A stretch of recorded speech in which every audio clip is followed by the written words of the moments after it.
Я начала заниматься ОБЖ в 5 классе по стопам своей старшей сестры. У нас с ней разница в 10 лет. Была очень, интересная история. Хотела попасть к учительнице, она уволилась.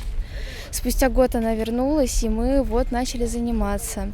С 5 класса я участвую в школьном и муниципальном этапе, становилась призерами, и в 8 классе решила попробовать себя в категории на класс выше. Прошла на региональный этап, с регионального прошла на заключительный, и теперь каждый раз стараюсь попадать на заключительный этап.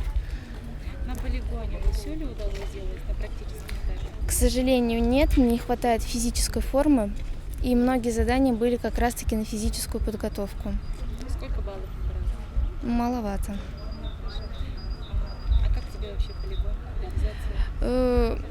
Организация хорошая, но на полигоне немножко непривычно. Я все-таки привыкла заниматься в других местах, где в одном помещении, хоть и 2 полосы, но всего лишь несколько туров, а не все подряд.